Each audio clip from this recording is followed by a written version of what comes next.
దివ్యాంగులందరికీ equipment అన్ని ఇచ్చాం మేము ఆ రోజుట్లో. నేను పేరే చేయూత అని పెట్టాను. అందరికంటే ఎక్కువగా ఆదరించవలసిన వర్గం దివ్యాంగులు. అందరికీ కాస్తో కోస్తో ఆస్తి లేకపోయినా శారీరకంగా కష్టపడగలుగుతారు. మీకు శారీరకంగా కష్టపడే శక్తి ఉండదు. అందుకే మీరు మరీ దిగులు పడిపోకుండా మీకు ఒక మాట చెప్పేవాడిని, మీరంతా కూడా తెలివైన వాళ్ళు, తెలివి ఉపయోగించండి అని కూడా నేను ఫస్ట్ నుంచి చెప్పాను. రెండోది టెక్నాలజీ కూడా వాడమన్నా మిమ్మల్ని. అందుకే ల్యాప్టాప్లు కూడా ఇచ్చా మీకు. ల్యాప్టాప్లు కూడా ఇచ్చి మీకుండే సమస్యను అధిగమించడానికి కూడా దోహదం చేశాం. కాబట్టి మీలో ఎప్పటికప్పుడు ఒకసారి వచ్చారు, కూర్చున్నాం, మాట్లాడా, వెళ్ళామని కాకుండా మంచి జరగాలంటే శాశ్వతంగా ఈ మంచి చేసిన వ్యక్తుల్ని మీరు రిమైండ్ చేయాలి. ఇప్పుడు మీరు అందరూ ఉన్నారు. ప్రతి నెల మొదటి తారీఖున పేదల సేవలో అని పేరు పెట్టి మీరు నిద్రలేయంగానే నిద్రలే పింఛన్ ఇస్తున్నాం. మళ్ళీ మీకు పింఛన్ ఇచ్చిన తర్వాత ఎక్కడిచ్చాడో టెక్నాలజీ ద్వారా ఆడిట్ చేసుకుంటున్నాం. అది అయిన తర్వాత మళ్ళీ మీ అందరికీ ఒక మెసేజ్ పంపిస్తున్నాం. కరెక్ట్గా ఇచ్చారా, డబ్బులు అడిగారా, గౌరవంగా ఇచ్చారా అని అడుగుతున్నా. దేనికోసం ఇవన్నీ? మీకు మెరుగైన సేవలు అందించాలి. ఎవరు కూడా మిమ్మల్ని చులకనగా చూడకూడదు. నేను ఇచ్చే డబ్బులు గౌరవంగా మీకు అప్పచెప్పాలి అనే ఉద్దేశంతో ఇవన్నీ చేస్తున్నాం. అదే మన పార్టీ వాళ్లే కాదు, నేను జనసేన, తెలుగుదేశం, బీజేపీ కార్యకర్తలే కాకుండా అందరూ కలిసి చేయాలి. ఇది ప్రజా ఉద్యమంగా కావాలి. అందరూ భాగస్వాములు కావాలి. మీరు 10 మంది ఉన్నారంటే 100 మందిని తయారు చేయాలి, 100 మంది 1000 మంది తయారు చేయాలి. అందరం కూడా ఆనందంగా పనిచేసే పరిస్థితి రావాలి. అప్పుడే శాశ్వతంగా మన సమస్యల పరిష్కారం అవుతాయి. సార్ నమస్తే సార్, నా పేరు గుట్లపల్లి సాయినాథన్ ఫ్రమ్ ఒంగోలు సార్. విషయం ఏంటంటే సార్, ఈ రోజు భారతదేశంలో ఏ రాష్ట్రంలో కూడా దివ్యాంగులకు సంబంధించి ఇన్ని మంచి పథకాలు ఇంత సౌకర్యంగా ఇంత జాగ్రత్తగా ప్రభుత్వం ఒక బాధ్యతగా తీసుకొని మాకు చేస్తున్న ఈ ఏదైతే చేయుతుందో సార్, ఎక్కడా కూడా అంటే మిగతా రాష్ట్రాలు ఇంతగా లేదు సార్. అలానే కొన్ని ప్రపంచ దేశాల్లో కూడా చూస్తే కొన్ని దేశాలు ఇంకా అసలు మా వికలాంగులు దాని మీద అసలు కొన్ని ఐక్యరాజ్య సమితి గుర్తించేవో చేయట్లేదు సార్. ఇక్కడ మనం చేసేది యావత్ భారతదేశానికే కాకుండా కొన్ని దేశాలకు కూడా స్ఫూర్తిదాయకం సార్. దీనికి మేము ఇక్కడ దివ్యాంగులో పుట్టిన బాధ కంటే మీరు మమ్మల్ని చూపించే ప్రేమతో మేము చాలా గర్వంగా సంతోషంగా బతుకుతున్నాం సార్. ఈ రోజు మేము డబుల్ పీజీలు చేసి ప్రజాసేవలో కూడా మేము ఉన్నామంటే దానికి స్ఫూర్తి మీరే సార్, మా అంగవైకల్యాన్ని కూడా లెక్క చేయకుండా. అయితే మా వైపు నుంచి ఇంకో చిన్న సబ్మిషన్, మీరు ఇంత బాగా చేస్తారు, మాకు దివ్యాంగులకు ఉద్యోగాలు, ప్రభుత్వ ఉద్యోగాలు మాకు రిజర్వేషన్ కలిసి ఇస్తున్నారు సార్. అయితే మొన్న మీరు ఏదైతే భారతదేశంలో ఏ రాష్ట్రం లేనంత మీరు మాకు పెన్షన్లు పెంచి గత ప్రభుత్వంలో ఇచ్చిన దొంగ పెన్షన్లు ఏరేసే క్రమంలో మీరు సర్టిఫికేట్స్ కూడా వెరిఫికేషన్ చేశారు సార్. దానికి మీకు చాలా ధన్యవాదాలు. ఎందుకంటే మా ముసుగులో దొంగ సర్టిఫికేట్ పెట్టి సకలాంగులు లబ్ధి పొందుతున్నారు. అలాగనే సార్ తమకి మా సైన్స్ ఇంకో చిన్న సబ్మిషన్, పెన్షన్లకి ఎలా అయితే వెరిఫికేషన్ చేశారో ప్రభుత్వ ఉద్యోగాలు పొందిన దివ్యాంగులు కూడా ఒక్కసారి మీరు వెరిఫై చేసి మీరు వాళ్ళ వెరిఫికేషన్ బోర్డుకి వెళ్తేనే వాళ్ళకి శాలరీస్ ఒక్కసారి పెట్టి సార్. ఈ రోజు చాలా మంది ఉద్యోగాలు దొంగ సర్టిఫికేట్తో పొంది మాకు అర్థం వచ్చి ప్రమోషన్స్ లో కూడా ఈ రోజు అడ్డుకునే పరిస్థితి ఉందే. మేము ఫైట్ చేయలేక అల్లాడిపోతున్నారు సార్ మన వాళ్ళు. మా యందు దయ ఉంచి ఒక్కసారి మీరు ప్రభుత్వ ఉద్యోగాలు వికలాంగుల్లో కూడా ఒకసారి వెరిఫికేషన్ పెట్టాలని కోరుకుంటున్నాం సార్. అలాగే ఇంకొక చిన్న submission sir, last and final. ఈ రోజు ఎస్సీ కమిషన్, ఎస్టీ కమిషన్, మహిళా కమిషన్ ఎలా అయితే ఉన్నాయో మా దివ్యాంగుల్లో చాలా ఇబ్బందులకు గురవుతూ కొన్ని వేదనలకి కొంతమంది మానవత్వం లేని వాళ్ళ వల్ల మేము ఇబ్బంది పడుతున్నాం సార్. మాకు కూడా చట్టంలో ఉంది సార్ దివ్యాంగుల కమిషన్ ఏర్పాటు చేయాలని. మీరు పెద్ద మనసుతో భారతదేశ రాజ్యాంగాన్ని అనుసరించి మా చట్టాన్ని అనుసరించి మాకు కూడా కమిషన్ ఏర్పాటు చేస్తే మాకు రక్షణగా ఉంటుందని మేము కోరుకుంటున్నాం sir. Thank you sir. Okay నేను మాట్లాడతాను. ఇంకా మంగళగిరి నుంచి వచ్చానండి. ఇక్కడ మంగళగిరిలో నారా లోకేష్ గారు మంగళగిరి నియోజకవర్గంలో నేను 15 సంవత్సరాల నుంచి ఉన్నా ఏ రోజు అభివృద్ధి చూడలేదు.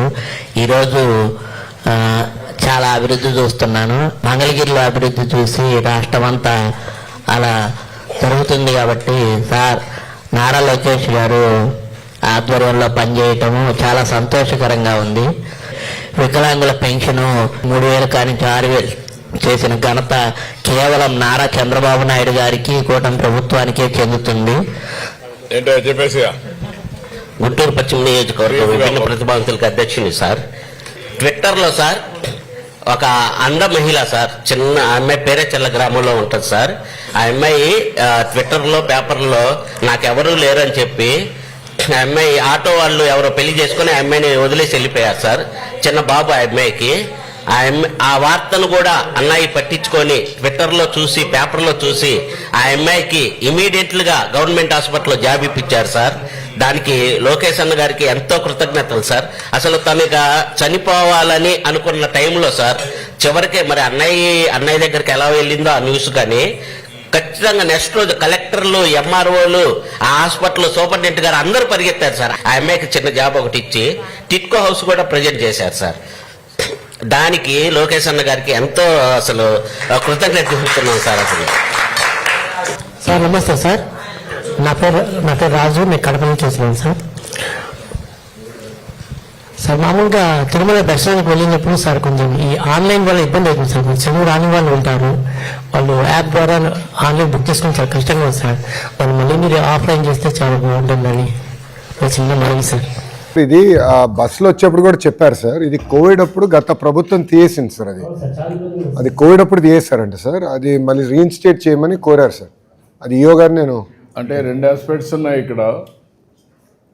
ఇప్పుడు నేనేంటంటే సుపరిపాలనలో భాగంగా అన్నీ కూడా ఆన్లైన్లో పెట్టేసి ఎక్కడ అవినీతి లేకుండా సులభతరంగా ఏ పని కావాలన్నా మీకు అయ్యే పరిస్థితి తీసుకొస్తున్నా.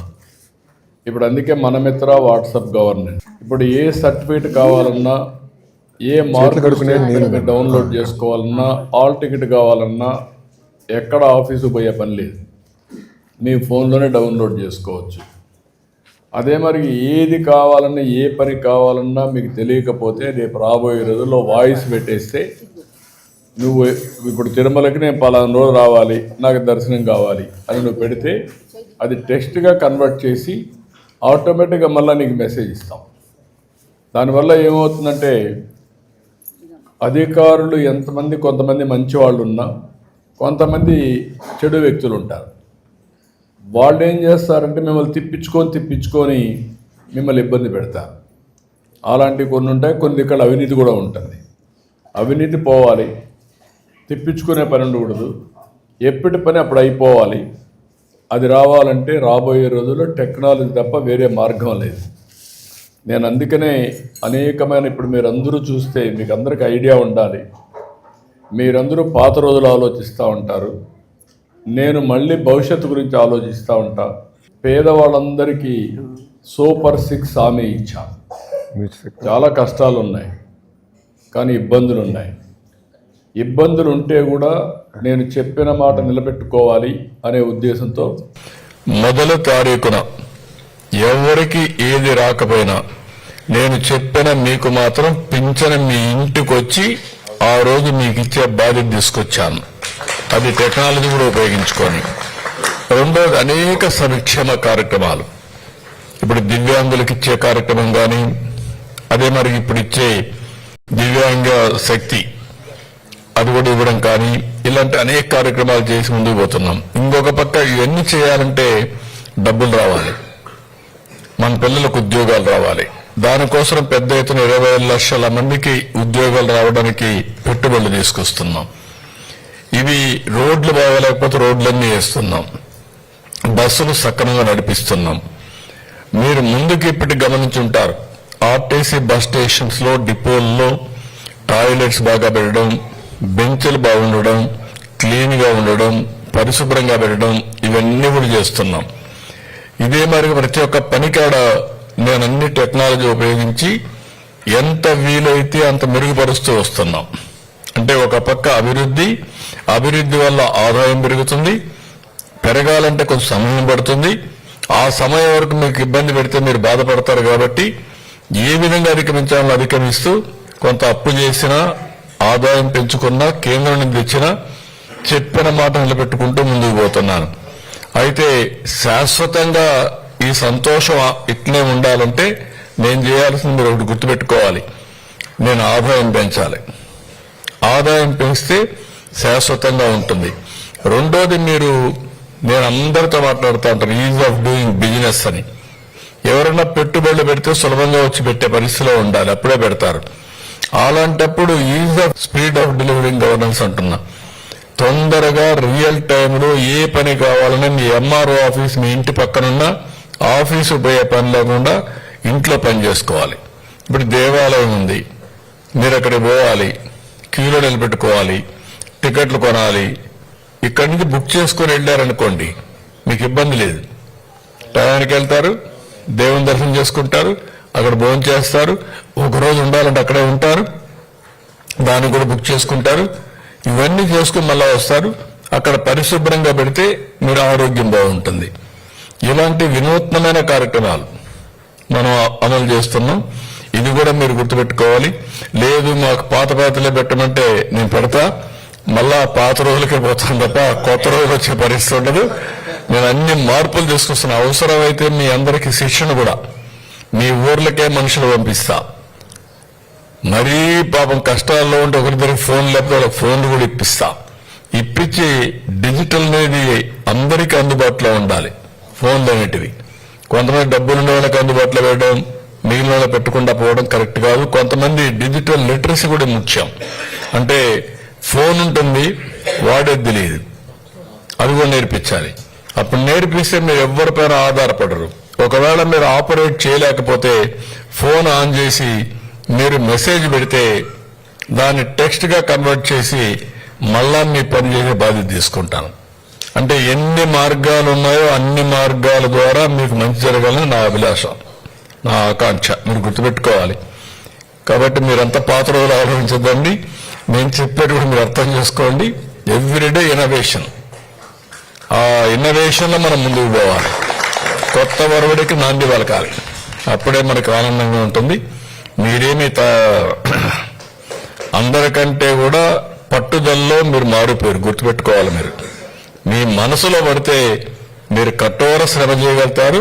అది సాధించేవారు నిద్రపోరు. అది నాకు తెలుసు మిమ్మల్ని. కాబట్టి మీరు అది గుర్తుపెట్టుకొని మీరు చేయండి. టెక్నాలజీ ఉపయోగించండి, తెలివితేటలు ప్రయోగించండి, వచ్చిన అవకాశాలు అందిపుచ్చుకోండి.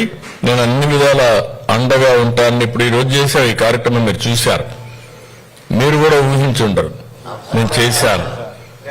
ఎందుకు చేశానంటే నా బాధ్యతకని చేశాను. ఇప్పుడు అక్కడక్కడ చిన్న చిన్న లొసుగులు ఉంటాయి కూడా చెప్తున్నారు. దివ్యాంగుల కోసం ఇప్పుడు స్పోర్ట్స్ పెట్టాం. ఎందుకు పెట్టామంటే మీలో కూడా కాంపిటీషన్ ఉండాలి, మీలో కూడా నిరంతరం దేంట్లో కూడా తక్కువ కాకూడదని రావాలి. ఈవెన్ మీరు ఒలింపిక్ గేమ్స్ కూడా పోయే పరిస్థితి రావాలి ఇక్కడి నుంచి. అది కూడా చేస్తాం. ఉద్యోగాల్లో కూడా ఇప్పుడే మిత్రుడు చెప్పాడు, పోయిన గవర్నమెంట్లు చాలా తప్పులు చేశారు. కడాన దివ్యాంగుల పేరు పెట్టి బాగుండే వాళ్ళు పింఛన్లు తీసుకున్నారు, ఉద్యోగాలు తీసుకున్నారు. అది చాలా నీచం, బాధాకరం. అలాంటివి కూడా జరిగాయి. అవన్నీ కరెక్ట్ చేద్దాం. ఇంకోటి కమిషన్ కూడా చెప్పి అవి కూడా నేను ఎగ్జామిన్ చేస్తాను. అవి కూడా చేసి మీకు అండగా ఉండడం మా బాధ్యత. మా ఆలోచన ఒకటే, అటు కేంద్రంలో ఉండే నరేంద్ర మోడీ గారు దేశాన్ని బాగు చేయాలని పోతున్నారు. నేను పవన్ కళ్యాణ్ గారికి ఉండే బీజేపీ అందరం కలిసి ఈ రాష్ట్రాన్ని 2047కి స్వర్ణ ఆంధ్రప్రదేశ్ గా తయారు చేసే బాధ్యత, అందరికీ మెరుగైన జీవనాన్ని కల్పించే బాధ్యత తీసుకుంటాం. కాబట్టి అందరూ కూడా ఆనందంగా ఉండండి. మీతో ఈ రోజు కలవడం నా అదృష్టంగా భావిస్తున్నా. నా పూర్వ జన్మ సుకృతం. మిమ్మల్ని అర్థం చేసుకోవడానికి ఇది ఒక అవకాశం నాకు. ఈ అవకాశాన్ని అనునిత్యం మీరు చెప్పిన ప్రతి మాట నా చెవుల్లో ఎప్పుడూ ఉంటుంది. అన్ని విధాలు మీకు న్యాయం చేస్తాను.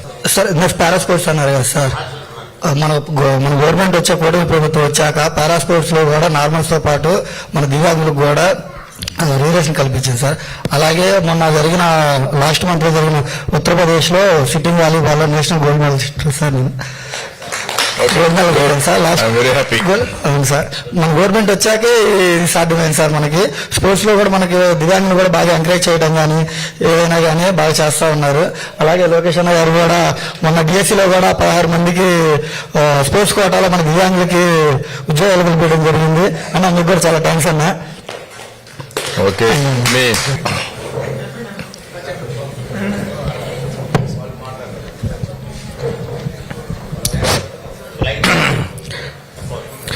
ఆంధ్రప్రదేశ్ గవర్నమెంట్ వాళ్ళు కుటుంబ ప్రభుత్వం వాళ్ళు మరి ఈరోజు రాష్ట్రంలో ఉన్న దివ్యాంగులందరికీ ఉచితంగా బస్ ప్రయాణం కల్పిస్తున్నారు. మరి అదేవిధంగా నెలకు 1వ తారీఖు కరెక్ట్గా 6,000 రూపాయల పెన్షన్ ఇంటికాడికి వచ్చి ఇప్పించడం మరి దేశ చరిత్రలో ఎక్కడ లేదు. మొట్టమొదటిసారిగా మన రాష్ట్రంలోని అమలు చేస్తున్నారు. స్పోర్ట్స్కి సంబంధించి ఒక చిన్న రిక్వెస్ట్ సార్ మీతోటి, మాకు స్పోర్ట్స్ ఆడుకోనికే స్టేడియామ్స్ ఉన్నాయి కానీ అకామిడేషన్ చేసుకోనికి మాకు అక్కడ అకామిడేషన్ లేదు. ప్రతి స్టేడియంలోనూ మాకు అకామిడేషన్ కట్టిస్తే మేము స్పోర్ట్స్ మంచిగా ఆడుకుంటామని తెలియజేస్తున్నాం. ధన్యవాదాలు తెలియజేస్తూ సెలవు. ఓకే, తప్పకుండా నేను చేస్తాను, నేను చేపిస్తాను. మీరు రాసుకోండి ఇవన్నీ, మీరు రాసుకొని ఇప్పుడు కంప్లీట్ చేయండి. స్వామి గారు యాక్టివ్గా ఉన్నారు కదా,